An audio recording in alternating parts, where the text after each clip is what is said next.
Ерөөсөө хин хянах уу жишээ нь тэр чинь 3 шатаар шүүх шийдчихлээ шүү дээ. Тэрийг бодож судлах хэрэгтэй байхгүй хамгийн гол нь. Одоо би өнөөдөр шүүхийн шинтгэлийн ажлыг эхлүүлсэн хүмүүс эхлээд яг ямар проблем байгаа гэдгийг олмоор байна.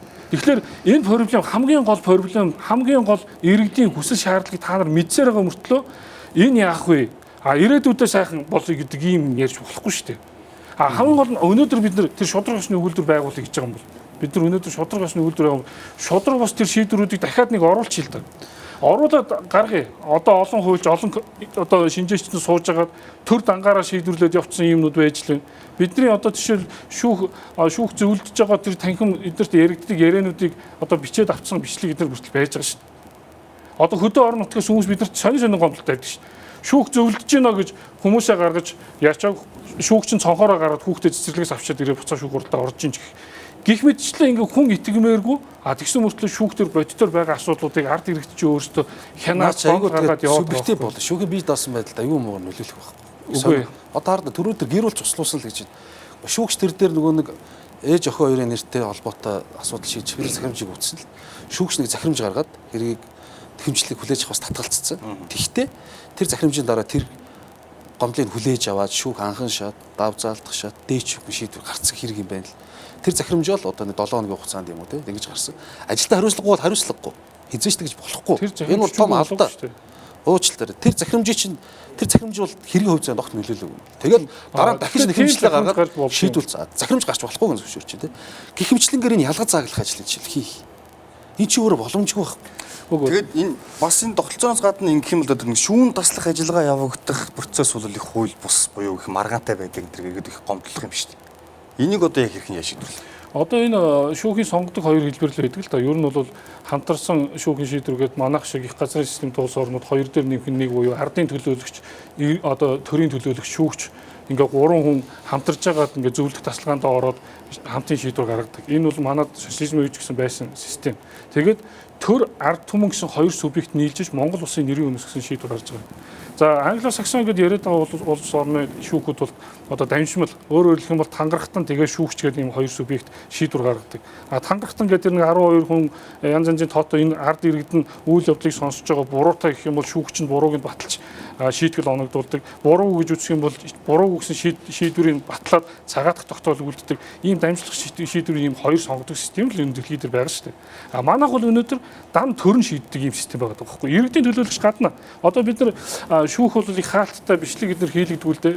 Монгол улсын ерөнхийлөгч байсан хүн бол энэ хоёр даргын тийм ээ. Одоо ерөнхийлөгчийн шүүх хурлыг бол телевизээр дамжуулсан шүү дээ. Тэгэхэд иргэдийн төлөөлөгч гээд 3 хүн зогсож байгаа. Энэ хоёрын буруугаа гэсэн дүгнэлт өгж байгаа, санал өгж байгаа. Гэхдээ шүүх бүрэлдэхүүн нөгөө цаашийн барьж ороод гарч ирэхдээ яллаа шийдэж байгаа байхгүй. Өөрөөр хэлэх юм бол энэ иргэдийн төлөөлөгч нэг ард түмний төлөөллийн оролцоо шийдвэрт нөлөөлж байгаа нөлөөлөл огт байхгүй болгоцсон. Энэ бол дэлхийд байхгүй энэ шүүхийн шийдвэр гаргадаг систем манад сүүлийн 23 жил явж байгаа. Тэр суугт ажилтдаг. 3 нөхөр сууж төгөлтэй гаргаж. За тэгээд дадлага хийж байгаа үед шүүх болгон дээр суудаг хэдэн хүн байд юм да. Тэр хэдийгээ суулгаад нөгөө хэд нь сууж л байдаг. Сая тэр яриад байгаа хэрэг дээр чинь ч гэсэн сууж л гарагдана. Тэгэхээр энэ одоо дахиад ярихад сая өнгөрсөн хугацаанд батлагдсан хуулиудад иргэдийн төлөөлөгч оруулах заалт орж ирлээ шүү дээ. Одоо бид нар процессын хуульд оруулж өгч байгаа. Тэгээ ер нь юу ч ярьсан ямар ч асуудал хөндсөн бид энийг нэгэнтэй л хуучин болохгүй бүтэхгүй амыг хуульчид шийдэх гэж л байгаа бол хууль руугаа л оруулна. Хуулиараа шийд гэсэн баримжаатай. За одоо тэр нэг юм л юм болчиход. Одоо иргэдээс гаргаж байгаа өргөдөл гомдол гэдэг юм уу маргаан юм бол маш их байна. За энэ бол тэгтээ 100% шүүхийн юм уу бас буруу биш.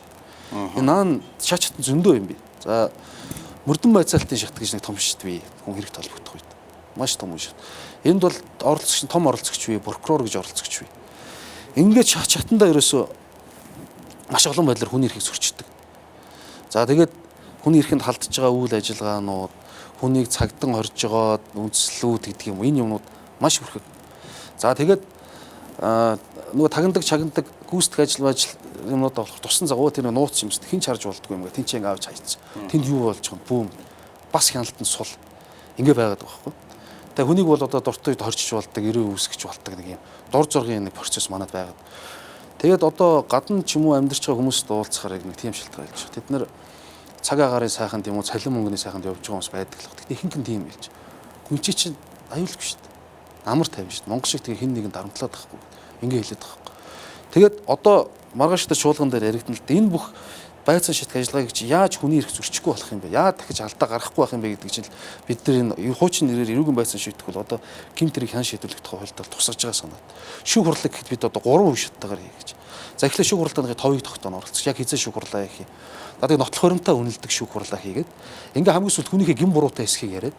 За хэрвээ гин буруутайгаа шүүх хурлаараа ингээд нээлттэй. Ер нь бүх шүүх хурлыг одоо нөгөө одоогийн хуульд байгаагаас бус.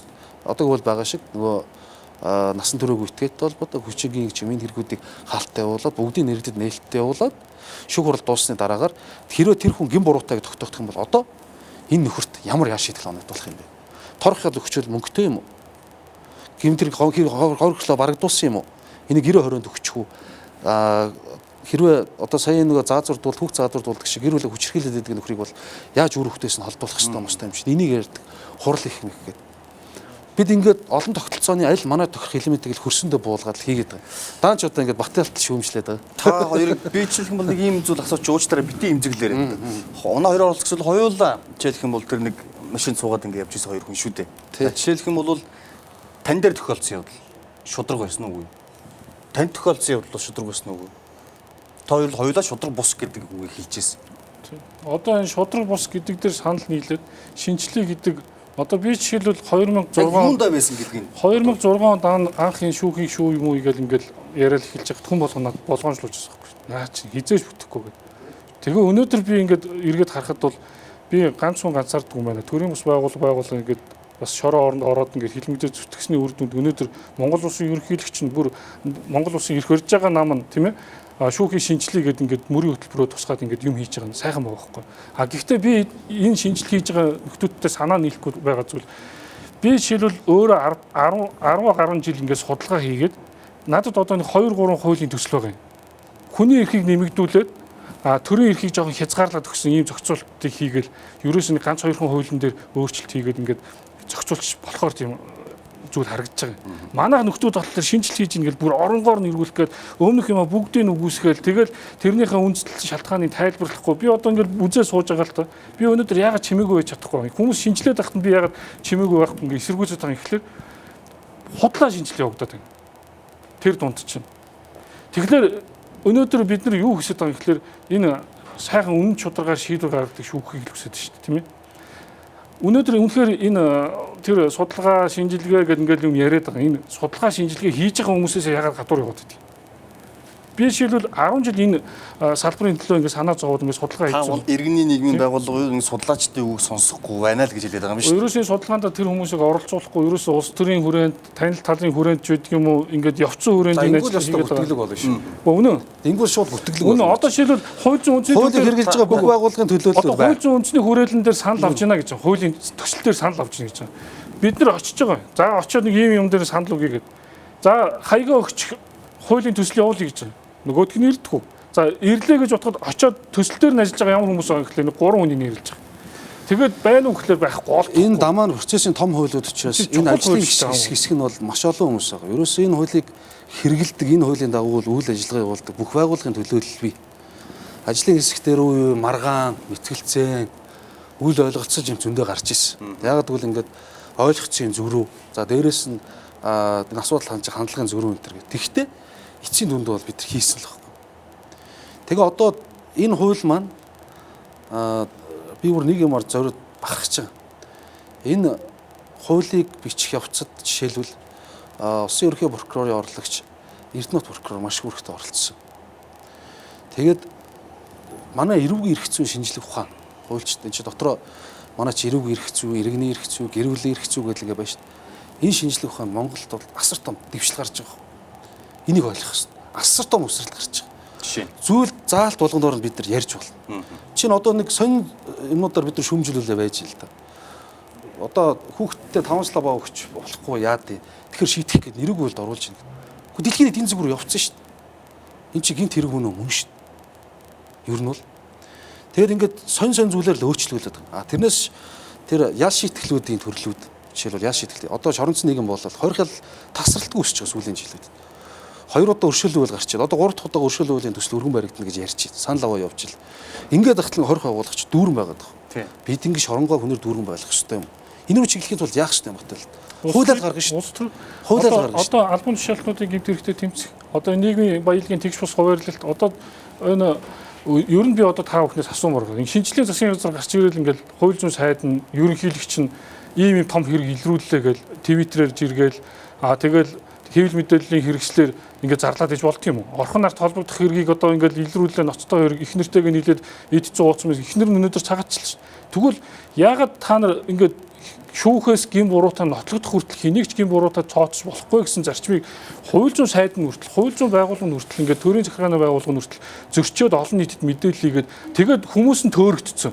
Өө ёстой сайд чинь гарч ирээд хэрэг илрүүлээд байгаа юм биш үү? Тэгэхээр чи хэрэг илрүүлдэг процесс жишээлбэл мятыг хэрэг гэдэг чинь өөрөө асар их мөнгө шүү дээ. Үгүй мөнгөндөө гол Энэ чинь хүний бол зориг шүү дээ. Энийг илрүүлэхийн тулд Хэний зориг орчод байгаа юм? энэ чинь Сайдын энэ энерги чинь гаргахад нөлөөлөд байгаа юм. энэ энерги чинь илрүүлэхэд шалгахад юм энэ чинь томоохон зориг шүү дээ.